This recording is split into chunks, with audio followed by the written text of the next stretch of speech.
नमस्कार मित्रों, मैं हूं हर्षमणि उनियाल और आज हम सबके बीच जो हमारे मेहमान हैं, वो किसी परिचय का मोहताज नहीं है। आज हमारे बीच हैं पूर्व जिला पंचायत सदस्य दिनेश लाल जी। दिनेश लाल जी, बहुत-बहुत स्वागत है आपका हमारे चैनल उत्तराखंड की आवाज़ में। धन्यवाद। दिनेश लाल जी, हम जानना चाहेंगे कि आगामी विधानसभा चुनाव नज़दीक हैं। ऐसे में आपका क्या कहना है? सबसे पहले मैं आपके चैनल को बहुत-बहुत धन्यवाद देता हूँ, प्रणाम करता हूँ कि आपने हमेशा निस्वार्थ, निष्पक्ष भाव से जनता का जो मुद्दा होते हैं, उसे सरकार तक पहुँचाने का काम किया है। इसलिए आपको बहुत-बहुत धन्यवाद। माननीय पत्रकार साहब, आपने कहा कि ये आपका क्या मुद्दा होगा? आज विधानसभा घनसाली की बात करूँ, तो घनसाली शिक्षा, स्वास्थ्य, सड़क, पानी, बिजली, ये तमाम सारे जो मुद्दे हैं, जो जनता आज तरस रही है, ये आज छुपे नहीं हैं। और मैं पॉइंट टू पॉइंट आपको समस्या गिना सकता हूँ। चाहे वो शिक्षा के मामले में हो, आज सरकार बोल रही है कि अटल आदर्श विद्यालय का निर्माण हो, प्रत्येक क्षेत्र में अच्छी शिक्षा हो, लेकिन आज धरातल पे कुछ हो नहीं रहा है, जो दिख नहीं रहा है। हमारा घनसाली का बच्चा का भविष्य आज अंधकारमय में है, शिक्षा की स्थिति बदहाल है। विद्यालय सरकार, कांग्रेस सरकार के कार्यकाल में जो विद्यालयों को उच्चीकरण हुआ था, उन विद्यालय में आज शिक्षा बहुत डंप पड़ी है, आज वहाँ पे शिक्षक नहीं है। ऐसी व्यवस्था उत्तराखंड सरकार ने बना दी है। बेरोज़गारी की आज स्थिति चरम, पूरे देश में सबसे ज़्यादा अगर बेरोज़गारी की दर है तो उत्तराखंड में है। जी, जी, जी, दिनेश लाल जी, आपने सबसे जो बड़ा मुद्दा इस क्षेत्र का है, शिक्षा है और जो आंकड़े हैं हमारे पलायन को लेकर, वो निश्चित तौर पर इस बात का इशारा करते हैं कि अगर हम सीमांत क्षेत्रों की बात करें, पहाड़ी क्षेत्रों की बात करें और ख़ासकर अपनी विधानसभा घनसाली की बात करें, तो पलायन का आंकड़ा यहाँ यहाँ भी बहुत तेज़ है। लोग यहाँ से बहुत जो है तेज़ी से पलायन कर रहे हैं और उसका कहीं न कहीं एक बड़ा प्रमुख कारण है शिक्षा। और जिस तरह से आपने बात रखी अटल आदर्श विद्यालय को लेकर, क्षेत्र में राजकीय इंटर कॉलेज लाटा को अटल आदर्श विद्यालय बनाने की बात कही गई है और इसको इसको लेकर सरकार द्वारा अपनी तरफ से पूरी कवायद की गई है। क्या आपको लगता है कि जिस तरह से बातें की जा रही है, क्या उन मानदंडों पर कार्य ज़मीन पर खरा उतर रहा है? जी, सरकार के जो आज घोषणा है, उत्तराखंड सरकार की घोषणा, वो केवल एक जुमलाबाज़ी घोषणा है। आप चमियाला की बात कर रहे हैं, चमियाला राजकीय इंटर कॉलेज चमियाला को जो है अटल आदर्श विद्यालय का दर्जा दिया गया है। लेकिन आज वहाँ की स्थिति आप देख सकते हैं, वहाँ पर टीचर नहीं है, जो जो सुविधाएँ होनी चाहिए थी बच्चों के लिए, चाहे वो कंप्यूटर क्लास ही हो, वो बैठने की हो, चाहे वो कमरों की व्यवस्था हो, वो आज बदहाल स्थिति में है। और ये सरकार तो केवल घोषणा कर रही है, और घोषणा करने के बाद उसको अगर इम्प्लीमेंट नहीं हो, उसका अगर धरातल पे काम ना हो, तो ये समझता हूँ कि जुमलाबाज़ी, और जनता इसको भली-भाँति जान सकती है कि ये सरकार केवल जुमला ही दे सकती है, अन्यथा काम नहीं कर सकती है। और सबसे पहले हमारे जो आपने कहा कि पलायन किस प्रकार रोका जा सकता है। हमारा ये घनसाली विधानसभा, यहाँ पे 70% लोग पलायन कर चुके हैं। ये शिक्षा का अभाव है, स्वास्थ्य का अभाव है, यहाँ पर रोज़गार का अभाव है। अगर सरकार युवाओं को रोज़गार की व्यवस्था करा सकती है, यहाँ पर अच्छी शिक्षा हो सकती है, तो यहाँ पे पलायन रोका जा सकता है। हमारे यहाँ पर जवान, नौजवान बच्चे जो आज दर-दर की ठोकरियाँ खा रही हैं और सरकार के कानों में जूं नहीं रेंग रहे, रेंगने का काम कर रहे हैं, तो निश्चित रूप से सरकार की ये विफलता है, और सरकार हर मुद्दे पे विफल साबित हो रही है।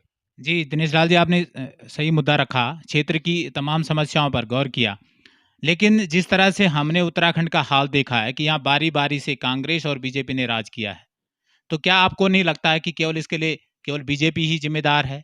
क्या इसके लिए कि कांग्रेस ज़िम्मेदार नहीं है? क्या इसके लिए दोनों पार्टियों की जो नीति है जब ये सरकार में आते हैं वो दोनों ज़िम्मेदार नहीं है? जी सर, निश्चित रूप से कांग्रेस की जब सरकार थी, तो कांग्रेस के सरकार में लोगों को रोज़गार मिले, चाहे उपनल के माध्यम से हो, आउटसोर्सिंग के माध्यम से हो, चाहे किसी भी प्रकार से हो, कांग्रेस के राज में निश्चित रूप से रोज़गार का अवसर प्राप्त हुआ है। आज आप देख लीजिए, उत्तराखंड में 5 साल में, 5 साल पूरे भी नहीं और 3-3 मुख्यमंत्री चेंज किया गया है। भारतीय जनता पार्टी की सरकार ने 3 मुख्यमंत्रियों को रोज़गार दिया है। इससे अलावा किसी भी आम व्यक्ति को कुछ भी किसी भी प्रकार का कोई फ़ायदा नहीं हुआ है।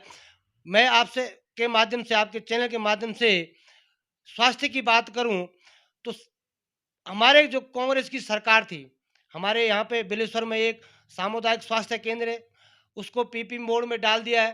पर हमारे यहाँ पे अगर किसी भी प्रकार की प्रसव पीड़ा में कोई बहन, कोई माँ, कोई बेटी अगर प्रसव पीड़ा में है, तो केवल बिलेश्वर हॉस्पिटल एक रिफर सेंटर बना है और उसको टिहरी रिफर किया जाता है और टिहरी से सीधे जोलीग्रांट के रिफर किया जाता है। आज स्वास्थ्य सुविधाएं हमारे यहाँ पे बदहाल स्थिति में है। इसके इस सरकार ने जो घोषणा की है लोगों से, जो शिक्षा के मामले में, स्वास्थ्य के मामले में, आज ये सरकार हर मुद्दे पे विफल होती जा रही है। ये सरकार किसी भी प्रकार के इसको जो है आज उत्तराखंड की जनता स्वीकार करने के मोड़ में नहीं है। निश्चित रूप से 2022 में बदलाव की उम्मीद है और बदलाव जनता चाहती है। सामुदायिक स्वास्थ्य केंद्र बेलेश्वर की स्थिति किसी से छुपी नहीं है। लोगों के साथ बड़े आश्वासन और बड़े ऐसे दौर की वार्ता हुई, लोगों को इस बात के लिए आश्वस्त किया गया था कि उनको अच्छी स्वास्थ्य सुविधा इस पीपीपी मोड के माध्यम से दिलाई जाएगी। लेकिन आखिर वहाँ भी लोगों के सामने है कि क्या कुछ लोगों को मिला। आज वह केवल एक रेफरल केंद्र बन गया है और कई सारी ऐसी बातें हुई हैं कि जब दुर्घटना में एक व्यक्ति यहाँ पहुँचे और उनको यहाँ से रेफर किया गया, तो वो रास्ते में ही दम तोड़ चुके। तो इसका जो सीधा-सीधा जो ज़िम्मेदार है, कौन है? जी, निश्चित रूप से अगर कोई दुर्घटना, प्रसव पीड़ा या किसी के साथ कोई घटना होती है और बड़ी उम्मीद के साथ आदमी जो है बिलेश्वर हॉस्पिटल पहुंचता है कि वहाँ पे हमारा नज़दीकी स्वास्थ्य केंद्र है, वहाँ पे हमारा कुछ उपचार हो। लेकिन ये बिलेश्वर हॉस्पिटल वाले सीधे हाथ खड़ा कर देते हैं और उसको टिहरी या देहरादून के लिए रेफर किया जाता है। और रेफर करने के बाद यदि वो व्यक्ति उस लायक है, देहरादून जाने लायक है, तो उसकी जान बच जाती, नहीं तो आज रास्ते में कई प्रकार की दुर्घटना हो गई है। इसकी पूरी जिम्मेदारी उत्तराखंड सरकार को लेनी चाहिए कि इन्होंने इसको पीपी मोड पे डाला है। मैं तो मुझे लगता है कि मैं कई बार हॉस्पिटल में किसी के साथ जाता हूँ, तो जो वहाँ पे कर्मचारी हैं, हॉस्पिटल में जो डॉक्टर हैं, मुझे उनका व्यवहार भी कुछ अच्छा नहीं लगता है। जनता के साथ सीधे मुँह बात नहीं करते हैं और जनता के साथ जो मर्ज़। एक दिन मैं किसी वृद्ध महिला के साथ गया था वहाँ पे, तो वो महिला लट्ठी टेक कर खड़ी हो, तो मेरी दादी की उम्र की है, तो एक कोई डॉक्टर बोला कि सीधी खड़ी हो जाओ, क्या है ये? तो मैंने उसको पूछा, मैं कहा भैया, मैंने कहा तुम्हारे घर में माँ बहन बेटी होगी, इस प्रकार के आदमी अगर आप व्यवहार करें तो उचित नहीं है। तो ये निश्चित रूप से इस उत्तराखंड सरकार की नाकामी है, जो आज हम लोग झेल रहे हैं, पूरे उत्तराखंड की पूरी विधानसभा घनसाली की जनता झेल रही है।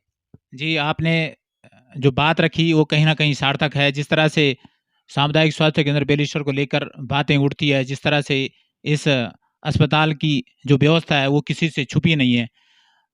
दिनेश लाल जी, हम बात करेंगे यहाँ की दूरसंचार की व्यवस्था को लेकर, क्योंकि जिस तरह से कोविड काल चला, कोविड काल में जो बच्चे थे घर में थे और ऑनलाइन पढ़ाई एकमात्र उनका साधन था।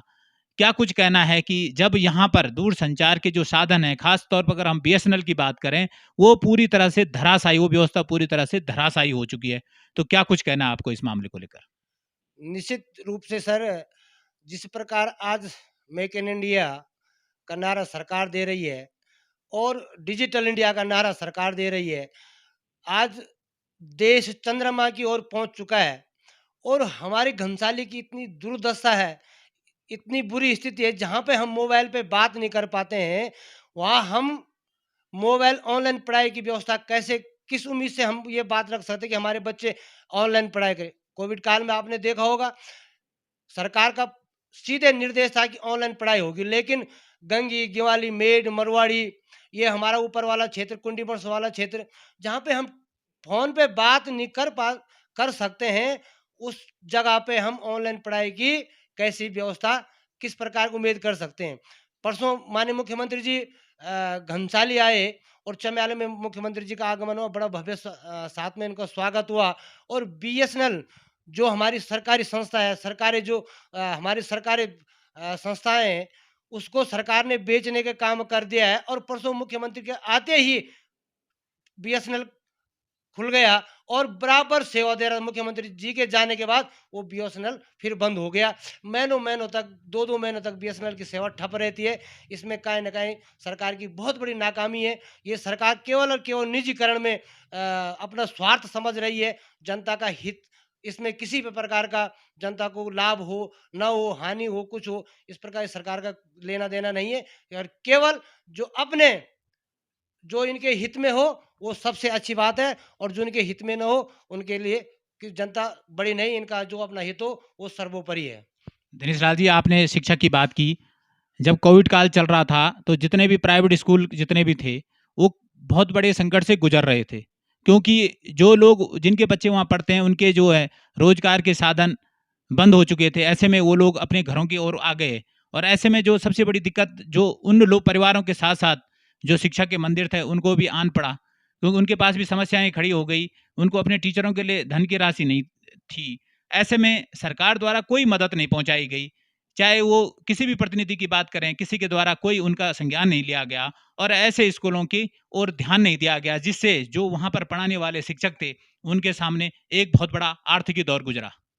निश्चित, बिल्कुल मैं इस चीज़ को इस चीज़ से सहमत हूँ कि जब कोविड काल का दौर आया और पूरे लोग गाँव में आ गए, स्कूल बंद हो गए, तमाम सारी असुविधाएँ लोगों के सामने आई, खाने-पीने के लाले पड़ गए, स्कूल की जो फीसें थी देने के लिए वो लोगों को जब बेरोज़गारी हो गई तो कहाँ से दें? जो हमारे प्राइवेट विद्यालय हैं, उनकी जो शिक्षा, दीक्षा थी, जिस प्रकार प्राइवेट स्कूलों में टीचरों की व्यवस्था होती है, उनको मानदेय की व्यवस्था होती है, तमाम सारी जो असुविधाएँ थी, उन लोगों ने झेली है। और ये उत्तराखंड सरकार इन मुद्दों पे बिल्कुल निश्चित रूप से फ़ील हुई है। इन सरकार ने किसी भी प्रकार की कोई मदद नहीं की है, चाहे वो शिक्षक के मामले में हो, चाहे वो लोगों को घर वापसी के मामले में हो, लोग दर-दर की ठोकरें खा कर के पैदल चल के छाले पड़े लोगों के पैरों में, लेकिन उत्तराखंड सरकार ने किसी भी प्रकार की कोई मदद नहीं की है। केवल केवल झूठ बोलने का काम उत्तराखंड सरकार कर रही है। इसके अलावा और उत्तराखंड सरकार कुछ भी काम करने के उसमें नहीं है। जी, दिनेश लाल जी, हम बात करेंगे यहाँ पर सिंचाई व्यवस्था को लेकर। आपको पता है कि हमारा क्षेत्र पहाड़ी है, सीढ़ी-नुमा खेती हम लोग करते हैं, और ऐसे में जो हमारे जो आय के साधन हैं, वो कृषि पर काफ़ी कुछ निर्भर करता है, सीमांत गाँवों की बात करें। और जिस तरह से हमारे सीमांत क्षेत्र में नहरों की स्थिति जीर्ण-शीर्ण है, काफ़ी समय से जो है, उनके लिए बजट जारी नहीं किया गया है। क्या कुछ कहना है? निश्चित सर, मैं इस विषय में हमारा ये विधानसभा घनसाली का क्षेत्र 90% क्षेत्र जो हमारा घनसाली का है, वो खेती पे निर्भर है और सिंचित खेती पे निश्चित है। बहुत बड़ा कष्ट का विषय है कि माननीय मुख्यमंत्री जी नए टिहरी में आए, पूर्व मुख्यमंत्री त्रिवेंद्र सिंह जी, उन्होंने घनसाली के लिए, नहरों के लिए पैसा की घोषणा वहाँ पर की है।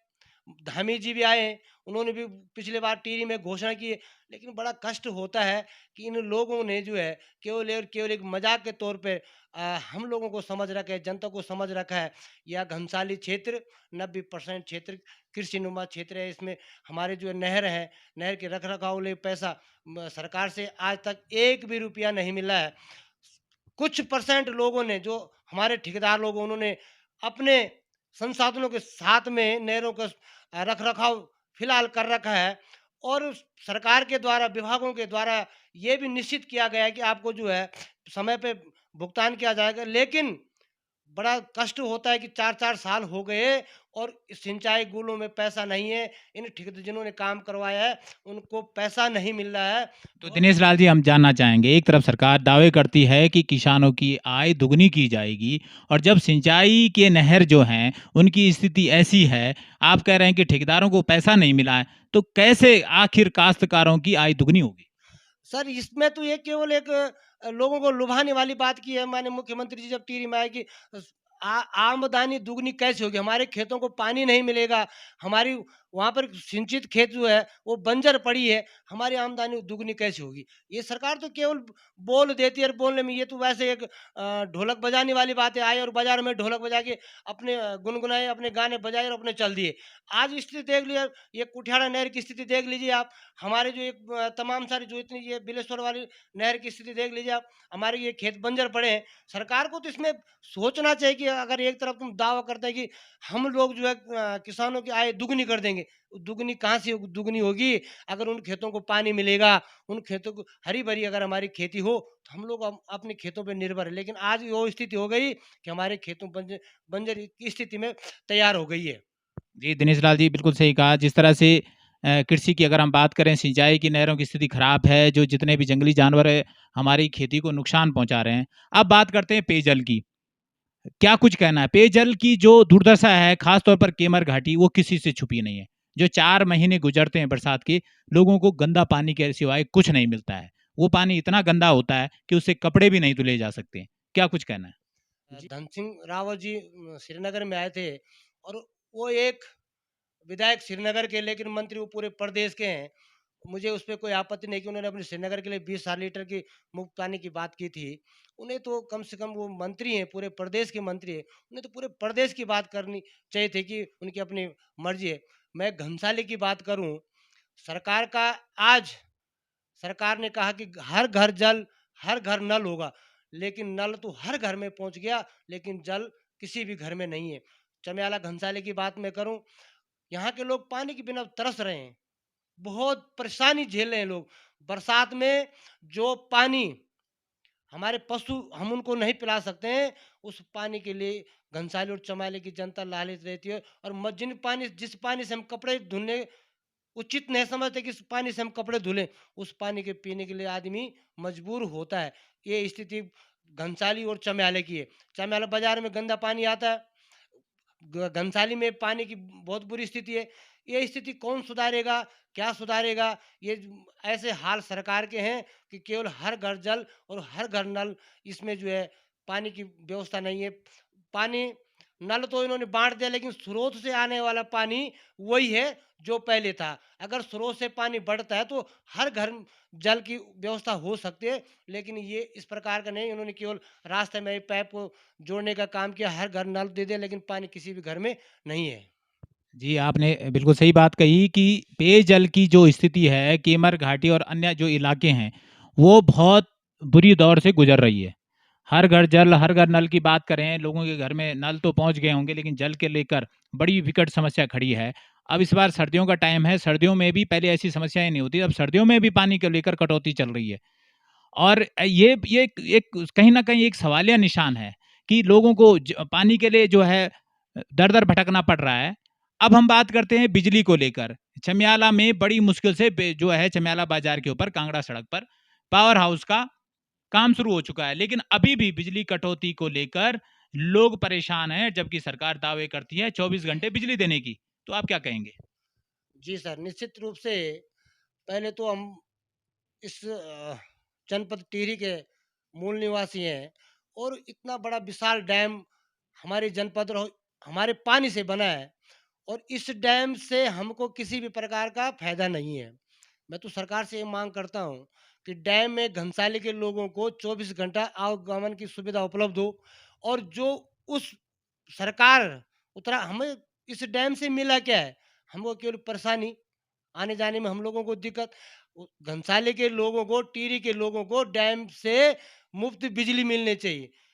1% अगर मुफ़्त बिजली नहीं मिलती है, तो आधे दरों में हमको बिजली मुहैया, मतलब हमको मिलनी चाहिए। लेकिन दिनेश लाल जी, यहाँ तो मुफ्त और आधे दरों की बात तो छोड़ दीजिए, लोगों को जो बिजली जिस समय मिलनी चाहिए, वो भी पूरी नहीं मिलती है। निश्चित रूप से जिस प्रकार की यहाँ पे बिजली की कटौती है, बहुत बड़ी संकट बिजली की है। यहाँ पर गाँव में मैं समझता हूँ कि मुश्किल से 2-4 घंटे लाइट आती है, उसके बाद लाइट चली जाती है। बाज़ारों में ये स्थिति है। बहुत बुरी स्थिति आज उत्तराखंड सरकार ने बना दी है। जब ये सरकार केवल पीपी मोड पे विभागों को डालने की कोशिश कर रही है, विभागों को निजीकरण करने की, तो जब मालिक आएगा तो मालिक अपनी मनमानी हिसाब से चलेगा, जिसका हम विरोध करेंगे। और निश्चित रूप से कांग्रेस सरकार आएगी, हम इसका खुलकर विरोध करेंगे। और डैम में आपके चैनल से ये भी कहना चाहता हूँ कि अगर दिनेश को आपका आशीर्वाद मिलता है, जनता का आशीर्वाद मिलता है, तो इसके लिए लड़ाई हद तक जाना पड़े। घनसाली के लोगों को टिहरी डैम की जो बिजली है, उसका फ़ायदा हमको होना चाहिए, घनसाली के लोगों को। ये पानी हमारा है और इस पानी का हमको किसी भी प्रकार का फ़ायदा नहीं है, आने-जाने की असुविधाएँ हैं, इसका कुछ डैम का फ़ायदा ना हो, इसके लिए हम लोग लड़ेंगे। निश्चित रूप से कांग्रेस सरकार थी, तो कांग्रेस सरकार ने जो आवागमन की सुविधाएँ थी, डैम में जो आने-जाने नहीं दिया जाता था, वो कांग्रेस सरकार के कार्यकाल में हुआ और कांग्रेस सरकार ने घनसाली के लोगों को आने-जाने की सुविधा मुहैया कराई है। और हम लोग ज़रूर लड़ेंगे कि इसकी हमको फ़ायदा हो। घनसाली के लोगों पहले तो पूरे ज़िले के लोगों को, लेकिन निश्चित रूप से घनसाली के लोगों को बिजली का फ़ायदा हो। दिनेश लाल जी, आपने बिल्कुल सही कहा कि हर तरह से बिजली, पानी, स्वास्थ्य को लेकर मारामारी है। ऐसे में हम आपसे एक और सवाल जानना चाहेंगे, जिस तरह से हमारे जो वर्तमान विधायक हैं, उनके द्वारा कहा जा रहा है कि क्षेत्र में सड़कों का जाल बिछाया गया है। काफ़ी सारा पैसा सड़कों के लिए आया है और जगह-जगह सड़कों के टेंडर की बात कही जा रही है और काम भी चल रहे हैं। आपका क्या कुछ कहना है? मान्यवर मैं समझता हूँ कि माननीय विधायक जी ने पिछले अपने हिंदोला खाल में कहीं उनका कार्यक्रम था अपने क्षेत्र में, उन्होंने कहा कि 30,000 करोड़ रुपया मैंने घनसाली के लिए लाया है। और वो 30,000 करोड़ रुपया जो हमारा उत्तराखंड का बजट नहीं हो सकता है, 30,000 करोड़ रुपया वो माननीय विधायक जी केवल घनसाली के लिए लाए हैं। और घनसाली की जो स्थिति है, रोडों की जो स्थिति है, वो कहीं छिपी नहीं है। ये तो ऐसे तो है नहीं कि रोड को आदमी जेब पे लेके चले, वो उसमें आम लोग चल रहे हैं, साइकिल वाला भी चल रहे, गाड़ी वाले भी चल रहे, पैदल लोग भी चल रहे। आप दूर मत जाइए, सिंदुल पटलगों वाली रोड की स्थिति आप देख लीजिए। एक-एक फीट गड्ढा पड़ रहा है, लोग जो अपनी जान जोखिम में डालने के बाद चल रहे हैं। छतेरा खाड़ा मोटर मार्ग की स्थिति आप देख लीजिए। कल मैं घनसाली और अखोड़ी गए थे, हमारे उत्तराखंड के गांधी स्वर्गीय इंद्रमणि बडूनी जी की जयंती थी, तो हम उन लोगों ने बुलाया था, तो मैं वहाँ पे गया था। तो मैंने घनसाली से जब हम लोग चले, तो कितनी बुरी स्थिति उस रोड की है। तो माननीय विधायक जी अगर इस प्रकार बोल रहे हैं कि मैंने जाल बिछा दिया, तो वो दिख रहा है और इसमें जो है जनता अपना विवेक, अपना न्याय करेगी। और जो आज रोड की स्थिति है, बहुत बुरी स्थिति लोगों की रोड की है। हमारी छतारा खौड़ मोटर मार्ग में पीछे अगर रोड ठीक होती तो वहाँ पे 4 लोगों की जान नहीं जाती। जगह-जगह ये नागेश्वर सोड वाली रोड की स्थिति आप देख लीजिए, कोट बनूली भटगांव जो रोड जाती है उसकी स्थिति आप देख लीजिए। ये कहीं छिपी नहीं है। आपका कहना ये है कि नई सड़कों का अगर निर्माण की बात करें, तो वो कहीं न कहीं अगर हो रहा है, तो जो पुरानी सड़कें बनी हैं, उन पर रख-रखाव का काम नहीं हो रहा है। मतलब सीधा-सीधा आप इस तरह के आरोप लगाना चाहते हैं कि जो पुरानी सड़कें हैं, उनका रख-रखाव नहीं किया जा रहा है, ठीक ढंग से नहीं किया जा रहा है, जिससे क्षेत्र में दुर्घटनाएँ बढ़ रही हैं। जी, निश्चित रूप से माननीय हरीश राव जी मुख्यमंत्री थे, तो हरीश राव जी के कार्यकाल में जिन रोडों की स्वीकृति हुई, वही रोड जो है ये वर्तमान सरकार जो है, उन्हीं को आगे बढ़ाने के काम कर रहे हैं। लेकिन जो रोड पुरानी रोडें हैं, जिनका रख रखाव सरकार की जिम्मेदारी, विभागों की जिम्मेदारी, उन रोडों को कौन देखेगा? केवल विधायक जी केवल जुमलेबाजी करके चले जा रहे हैं कि मैंने ये कर दिया, वो कर, ये कुछ नहीं है। रोडों की स्थिति आज ज्यों की त्यों बनी है, बहुत बुरी स्थिति रोडों की है। दिनेश लाल जी, चमियाला, घनसाली और उत्तरकाशी मोटर मार्ग को लेकर लोगों के मन में काफ़ी तरह के सवाल और इस बात को लेके लोग आशावान थे कि यह जो सड़क मार्ग है वो ऑल वेदर से जुड़ेगा और जिससे जो है पर्यटन की दृष्टि से लोगों को फ़ायदा होगा, व्यापारियों को फ़ायदा होगा, लेकिन वो कहीं धरातल पर नहीं उतर पाया। क्या कुछ कहेंगे? जी, निश्चित रूप से आज घनसाली और चमियाले की स्थिति आज जाम से कहीं छिपी नहीं है। अगर किसी प्रकार की कोई घटना होती है, प्रसव पीड़ा में 1-1 घंटा तक हमारी बहनों को चमियाला जाम में फँसा रहते हैं और बड़ी बुरी स्थिति चमियाले इस बाज़ार की है। चमियाले से बाईपास रोड बन रही है। इस बाईपास रोड बनना अच्छी बात है, लेकिन इसका जो फ़ायदा और नुकसान हमारे यहाँ पे व्यापारी भाइयों को होगा, ये भी सरकार को समझना होगा। ऑल वेदर रोड ये मुख्य मार्ग गंगोत्री, यमुनोत्री जाने का है। इसमें तो ऑल वेदर कब का बन जाने चाहिए था। इसमें तो कोई संकोच की कोई बात नहीं थी। सरकार को तो ऑल वेदर रोड इसमें बना देना चाहिए था, जिसमें आवागमन की अच्छी सुविधा होती, जाम से लोगों को निजात मिलता, आने-जाने की सुविधाएँ होती और हमारे व्यापारी भाइयों को निश्चित रूप से इसका फ़ायदा होता। लेकिन सरकार केवल मूक दर्शक बनी है और सरकार किसी प्रकार का अब तो 1 महीने में या 10 दिन में ये क्या कर सकते हैं, कुछ नहीं कर सकते हैं। परसों माननीय मुख्यमंत्री जी आए और 40 घोषणाओं को कह करके चले गए कि वो मैंने झोली में रख करके अपने चले गए। माननीय मुख्यमंत्री जी, यदि आप जी, आपने सवाल उठाया कि माननीय मुख्यमंत्री जी क्षेत्र में आए थे, चम्याले में उनका कार्यक्रम था और बड़ी संख्या में लोग जुटे थे, युवा मुख्यमंत्री को सुनने के लिए और ये सब देखने के लिए कि क्या कुछ मुख्यमंत्री जी के पिटारे से निकलता है। तो जो मुख्यमंत्री जी का कार्यक्रम था, जो मुख्यमंत्री जी क्षेत्र में आए, तो क्या कहेंगे आपको किस तरह का ये कार्यक्रम हुआ? माननीय मुख्यमंत्री जी विधानसभा घनसाली में आए और चम्याल में कार्यक्रम लोगों ने किया है। और होता है कि जब क्षेत्र में कोई प्रदेश के मुखिया आ रहा है तो उसके स्वागत के लिए सब लोग आते हैं। और बहुत बड़ी उम्मीद और आशाएं थी लोगों की, इतनी बड़ी जनसलाह में कि नया मुख्यमंत्री जी हैं और यूथ हैं, जवान हैं, कुछ ना कुछ घनसाली को सौगात देंगे। और माननीय मुख्यमंत्री ने 40 घोषणा का पिटारा अपने झोली में रख करके देहरादून चले गए। माननीय मुख्यमंत्री जी, यदि आप उन 40 घोषणाओं को जनता की झोली में देते तो आज जनता वाह-वाही करती और जनता को कुछ न कुछ आराम मिलता, राहत मिलती। हम लोगों की तो बड़ी उम्मीद थी कि पिछड़ा क्षेत्र हो जाएगा, घोषणा कर देंगे। जी, बात करते हैं पिछड़ा क्षेत्र की। क्या आपको लगता है कि ये पिछड़ा क्षेत्र का जो उस दिन मुद्दा उठा, ये चुनावी जुमला था या लोगों को रिझाने की कोशिश थी या इस पे वाक़ई कुछ होने वाला है? मुझे लगता है कि इसमें कुछ होने वाला नहीं है। ये केवल लोगों को रुझाने वाली बात थी, लोगों को एक माइंड डाइवर्ट करने वाली बात थी कि ताकि लोग आए, लोग सुने मुख्यमंत्री जी को जिला बनने वाले। हम मैं अपने लिए पर्सनल बात कर रहा हूँ तो मुझे तो बड़ी उम्मीद थी कि नए मुख्यमंत्री जी हैं, जवान हैं, होश में, जोश में सब वो कर देंगे, हमारे घनसाली को पिछड़ा क्षेत्र कर देंगे, जिला बना देंगे, हमारा मेडिकल कॉलेज की एक नींव डाल देंगे, पॉलिटेक्निक कॉलेज खोल देंगे। आज हायर एजुकेशन के लिए हम लोग दर-दर की ठोकरें खा रहे हैं। हमारे बच्चे हायर एजुकेशन नहीं ले सकते। बड़ो कष्ट का विषय है कि इतनी बड़ी जी, जी, दिनेश लाल जी, आपने बात कही पॉलिटेक्निक की। लाटा में आईटीआई एक कॉलेज है, लेकिन वो भी बदहाली के आँसू बहा रहा है। उसके लिए भी कुछ ख़ास हुआ नहीं है। वो बदहाली के आँसू बहा रहा है और अधिकतर लोगों को पता भी नहीं होगा कि लाटा में आईटीआई कॉलेज है। निश्चित रूप से सर, ये जो आईटीआई कॉलेज लाटा में है, आज वो कॉलेज आज रो रहा है। वहाँ पे किसी भी प्रकार की कोई सुविधा नहीं है, वहाँ पे टीचर्स नहीं है। जो बच्चे वहाँ पे किसी भी ट्रेड से अगर डिप्लोमा करते हैं, उनके लिए वहाँ पे उस प्रकार की व्यवस्था नहीं है। ये केवल ये सरकार बहुत लोगों ने इसका मन भर चुका है लोगों का कि ये सरकार केवल और केवल झूठे जुमलेबाज में आगे है, अन्यथा कुछ नहीं कर सकती है। मैं एक बार और कहना चाहता हूँ आपसे कि आज अगर रोज़गार का मुद्दा है, गाँव में रोज़गार यदि माननीय प्रधानमंत्री जी गुजरात के सीएम थे, तब कहते थे कि ये जो है मनरेगा केवल युवाओं को गड्ढा खड्डा खोदने का काम करवा रही है। आज वो मनरेगा जो है एक सशक्त के रूप में एक बेरोजगारियों को रोजगार देने का काम अगर कोई योजना कर रही है तो कांग्रेस की देन है, कांग्रेस की योजना थी।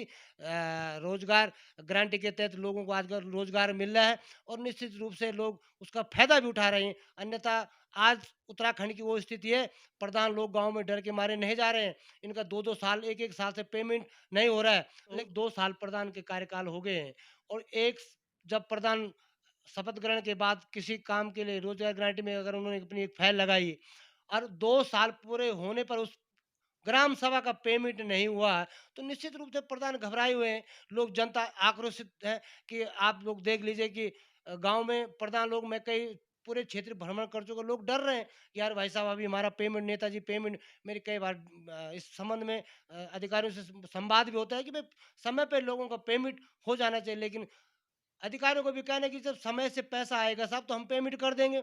आज आप बेरोज़गारी की दर देख लीजिए, आज आप पेट्रोल, गैस, जिस ज़माने में कांग्रेस के ज़माने में ₹350 गैस गाँव में मिलता था, वह गैस आज ₹1000 में मिल रहा है। और वो गैस कैसी मिल रही है, क्या मिल रही है? ये बहुत एक विषय, गंभीर विषय है कि आज लोगों को पास खाने के लिए पैसा नहीं है। सरकार ने, कृषि प्रधान देश हमारा भारत है और कृषि में सरकार ने कुछ लोन लोगों को दिया है और 2 साल जो आपका कहना है कि लोगों को रियायत दरों पे ब्याज मुक्त लोन दिया गया। इसमें भी लोगों के सवाल हैं कि जो जो पार्टी सत्ता में होती है, वो अपने चहेतों को ही इसका फ़ायदा देती है। आपका क्या क्या कहना है? निश्चित रूप से पिछली बार माननीय मुख्यमंत्री जी भी आए थे घनसाली में, विदाई जी के द्वारा केवल चक उन लोगों को काटा गया है जो लोग चाहने वाले लोग थे। आम लोगों को वो जो मुफ्त वाली बात आप कर रहे हैं, अन्य आम जनता को किसी भी प्रकार का कोई उसका फ़ायदा नहीं हुआ है और जिन लोगों ने वो ऋण लिया है, आज वो लोग देने की स्थिति में नहीं है। 2-2 साल लोगों को घर में बैठा हुआ हुए हो गए हैं। आज बहुत बुरी स्थिति है। मैं तो सरकार से जी, एक देखो दिनेश लाल जी, जब ऋण लेने की बात आती है तो कहीं न कहीं लोग भी आपाधापी में भागते हैं कि हमें जो है ऋण लेना चाहिए। लेकिन वो लोगों की अपनी एक क्षमता होती है, लोगों को समझना चाहिए कि जिस रोज़गार के लिए जो लोग ऋण ले रहे हैं, क्या उससे उनका फ़ायदा होगा या नहीं होगा? वो लोग उस बात को शायद नहीं समझ पाते हैं और सरकार की जो लोक लुभावन स्कीम्स होती हैं, उसकी ओर भाग दौड़ते हैं और लास्ट में उसका कहीं न कहीं उनको खामियाज़ा उठाना पड़ता है। जी सर, बिल्कुल इस बात में निश्चित रूप से जिस प्रयोजन से लोगों ने कर्ज़ लिया है बैंक से, सपोज़ दुकान के लिए किसी ने भाई ने पैसा लिया है और उसने बेरोज़गारी या इस कोविड-19 के चलते वो गाँव में आया, उसने 1 लाख 2 लाख का लोन लिया और उसने दुकान खोल दी। आज वो स्थिति हो गई कि दुकान चलने लायक नहीं है। गाँव की दुकान आप देख सकते हैं और ऊपर से सरकार का दंड है कि कर्ज़ा जल्द से बैंक में जमा करो, नहीं तो आरसी कट जाएगी, जेल भेजेंगे। लोग आज गाँव में बहुत डरे लोग हैं। मैं तो जाता हूँ, लोग कहते हैं कि जी, जी, इस बात पे ये निश्चित तौर पर कहीं न कहीं सिस्टम में कुछ खामियाँ हैं जिनको दुरुस्त करने की आवश्यकता है कि जो लोग जिस चीज़ के लिए ऋण ले रहे हैं, कहीं न कहीं उसके लिए उनको पूर्व प्रशिक्षण होना चाहिए ताकि उनको पता लगे कि उसमें किस तरह की जो अच्छाई है और क्या बुराई है। दिनेश लाल जी, हम ये जानना चाहेंगे कि जो पूर्व हमारे विधायक हैं भीमलाल आर्य जी, उनके कार्यकाल को आप किस तरह से देखते हैं? जी, माननीय पूर्व विधायक भीमलाल जी के कार्यकाल को इस विषय में मैं कोई टिप्पणी नहीं करूँगा। लेकिन इतना ज़रूर है कि विधायक जी का कार्यकाल पूरी जनता ने देखा है, घनसाली की जनता ने देखा है और निश्चित रूप से अगर उन्होंने अच्छा किया होगा तो जनता ने उनको दिया है, ऐसा नहीं कि नहीं दिया होगा। और इसमें मैं क्या टिप्पणी करूँ कि विधायक जी का कार्यकाल कैसा रहा, क्या रहा, वो जनता सब समझती है और सब जानती है। वर्तमान विधायक शक्तिलाल शाह जी के कार्यकाल को आप किस रूप में देखते हैं? नहीं, वर्तमान विधायक शक्तिलाल जी का कार्यकाल बड़ा निराशाजनक रहा है, क्योंकि जिस प्रकार का घंसाली में इन लोगों ने मैनिफेस्टो में अपने घोषणा पत्र में लिखा था, अपने भाषणों में कहा था कि हम घंसाली को इतना सुंदर अमेरिका बना देंगे, घंसाली को पलायन से कम इसमें रोक लगा देंगे, घंसाली का जो हमारे पहाड़ की जवानी, पहाड़ का पानी, पहाड़ के काम आएगा, वो आज साबित नहीं हो रहा है। और निश्चित रूप से मैं समझता हूँ घंसाली की जनता को क्यों निराशा ही हाथ लगी इस और कुछ। दिनेश लाल जी, आगामी विधानसभा चुनाव नज़दीक हैं। बहुत जल्द ही आचार संहिता का आदेश पारित होने वाला है। ऐसे में अगर आप जनता के बीच में हैं, तो किन मुद्दों को लेकर आप जनता के बीच में जा रहे हैं? निश्चित रूप से अब चुनाव का आगाज हो चुका है और हम लोग बेरोजगारी, पलायन, हमारा ये उत्तराखंड बहुत विशाल, हमारा तो गढ़वाल, मैं समझता हूँ तो गढ़वाल तो एक हमारे यहाँ अपार वन संपदा है, टूरिज्म हमारे यहाँ पे हम किस बिंदु पे काम नहीं कर सकते हैं। हमारी सरकार, कांग्रेस सरकार आएगी तो निश्चित रूप से पलायन भी रुकेगा, बच्चों को नया एक युवाओं को रोजगार भी मिलेगा, हमारे खेतों को पानी भी मिलेगा, हमारे यहाँ का पर्यटन को बढ़ावा भी दिया जाएगा। निश्चित रूप से प्लानिंग से काम होगा और घनसाली की जनता को बहुत अच्छा, यहाँ के पूरे उत्तराखंड के लोगों को निश्चित रूप से इसका फायदा होगा। ये हम जनता के बीच जाएंगे कि बेरोजगारी का मुद्दा, महंगाई का मुद्दा, चाहे वो किसी भी प्रकार का मुद्दा हो, हम जनता के बीच इसको लेके जाएंगे। और अब हम अभी घोषणा नहीं कर सकते हैं कि हम लोग क्या करेंगे जनता के, लेकिन जनता की जो भावना है, जनता का जो हमारे घनसाली का विकास की जो धाराएं हैं, शिक्षा, स्वास्थ्य, सड़क, ये टूरिज्म, हमारे यातायात के साधन, इनको अच्छा करने का हम लोग प्रयास करेंगे। निश्चित रूप से युवाओं को रोजगार मिलेगा।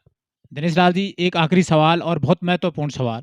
बार-बार इस तरह की बातें उठती है, चाहे ब्लॉक स्तर पे हो, विधायक निधि हो, सांसद निधि हो, कि यहाँ पर बड़ी कमीशन की बात उठती है कि कमीशन माँगा जा रहा है, कमीशन दिया जा रहा है।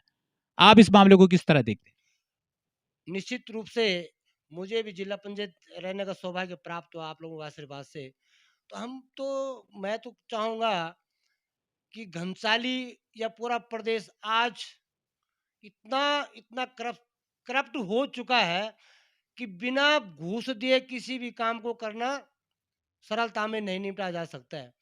हम इस पे रोक लगाएँगे। निश्चित रूप से इस उत्तराखंड को स्वर्गीय इंद्रमणि बडूनी जी का जो सपन था, हमारा उत्तराखंड कैसा हो, हमारा उत्तराखंड की ये देवभूमि है, इस देवभूमि में ये जो है किसी भी प्रकार का भ्रष्ट व्यवस्था नहीं होगी। ये मैं विश्वास दिलाता हूँ कि आने वाले 2022 में कांग्रेस की सरकार बनेगी और निश्चित रूप से ये जो भ्रष्ट, जो आपने कहा कि विधायक निधि में भी कमीशन लिया जाता है, ये जनता के साथ घोर अन्याय है।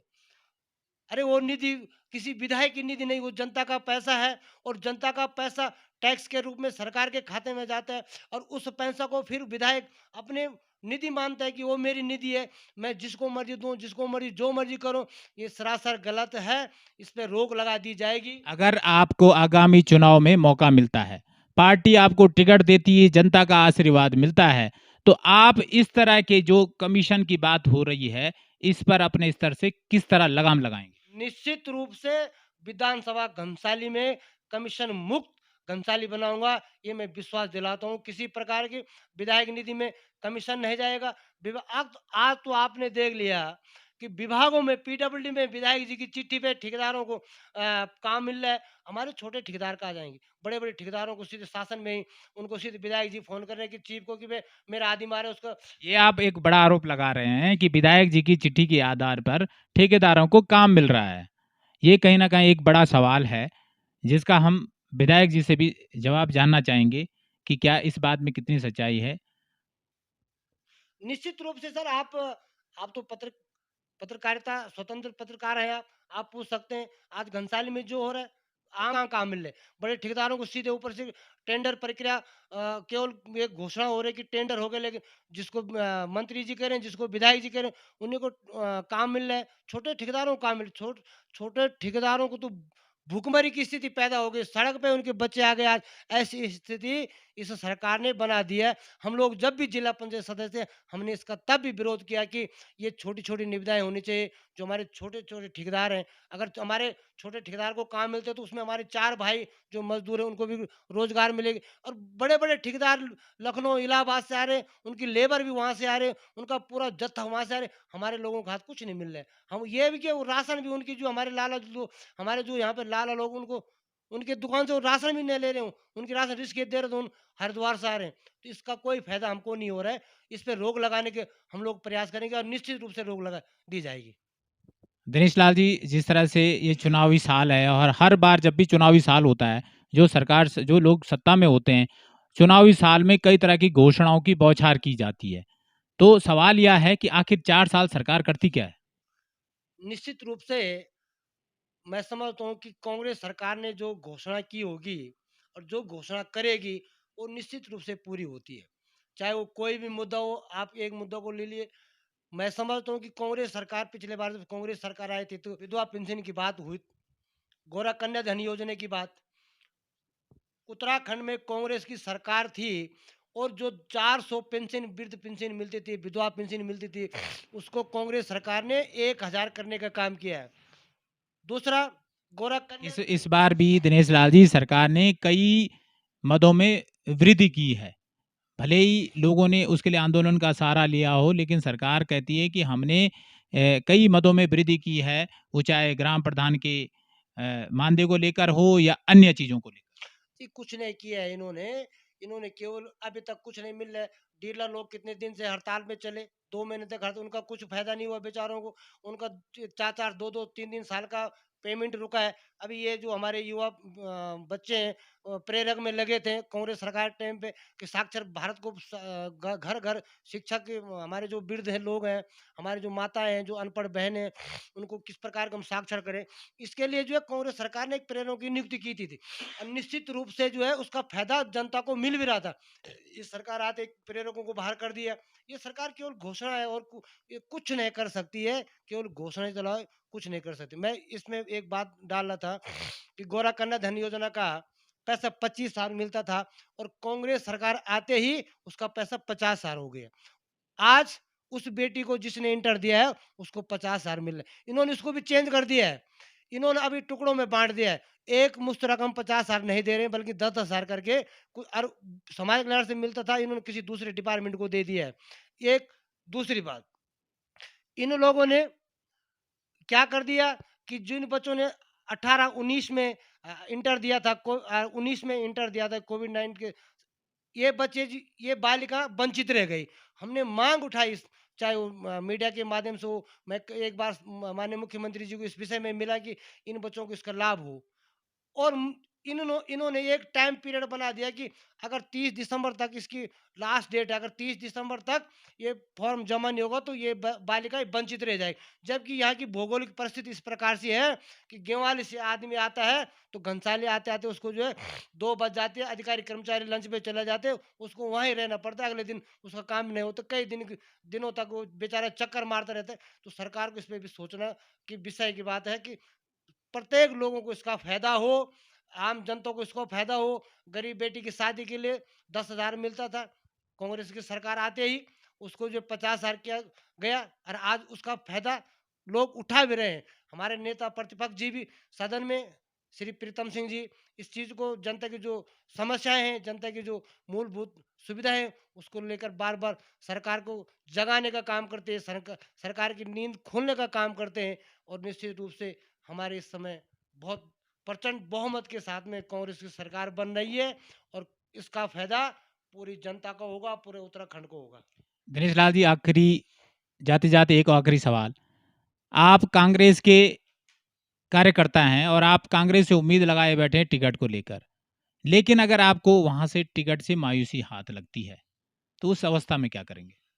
जी, मैं एक कांग्रेस का सिपाही हूँ, और सिपाही का कर्तव्य होता है कि सेवा करना। और मैं एक सिपाही के रूप में सेवा कर रहा हूँ। 2012 में भी मैंने आवेदन किया था, तो पार्टी ने टिकट नहीं दिया। हमने संगठन के लिए काम किया, कैंडिडेट के लिए काम किया। 17 में भी पैनल में मेरा नाम था, और हम लोग पूरी तैयारी के साथ में था कि चुनाव लड़ना है। लेकिन टिकट न मिलने के कारण हमने तब भी हमारे सब लोग तो बागी हो गए। कांग्रेस में जो है कांग्रेस छोड़कर बीजेपी में चले गए, बीजेपी से छोड़ करके फिर उन्होंने चुनाव लड़ा। हमने तब भी चुनाव नहीं लड़ा। हम लोग कांग्रेस के सिपाही हैं, कांग्रेस के साथ रहेंगे। और निश्चित रूप से एक कार्यकर्ता की भावनाओं को देखते हुए पार्टी भी इसमें संज्ञान लेगी कि वास्तविक ये कार्यकर्ता एक छोटा कार्यकर्ता है और गरीब घर से आता है। ये निश्चित रूप से पार्टी का भी आशीर्वाद इस समय मिलेगा, और मुझे पूर्ण विश्वास है कि पार्टी का आशीर्वाद होगा, और घंसाली की महान जनता का आशीर्वाद होगा। और मैं घोषणा क्या कर सकता हूँ अभी, क्योंकि मेरे पास इस प्रकार का जुमला मैं नहीं बोल सकता हूँ। और जो जनता का आशीर्वाद होगा उसमें मैं जनता को वचन देता हूँ, विश्वास दिलाऊंगा कि निश्चित रूप से ईमानदारी और कर्तव्य निष्ठा के साथ में जनता की सेवा करूंगा। मैं जिला पंचायत सदस्य भी रहा, तभी लोगों की सेवा की, और आज लगातार जनता के बीच हूँ, आप भी देख रहे हैं। और पार्टी का मुझे इस समय आशीर्वाद मिलेगा, और जनता का भी आशीर्वाद मिलेगा। निश्चित रूप से कांग्रेस पार्टी की विजय होगी, और 2022 में कांग्रेस की सरकार बनेगी। हम आगामी विधानसभा चुनाव के लिए आपको अग्रिम शुभकामनाएँ देते हैं। हम उम्मीद करते हैं कि जो पार्टी है, आपकी भावनाओं को समझे और उसके अनुरूप कार्य करे। हमसे जुड़ने के लिए आपका बहुत-बहुत धन्यवाद।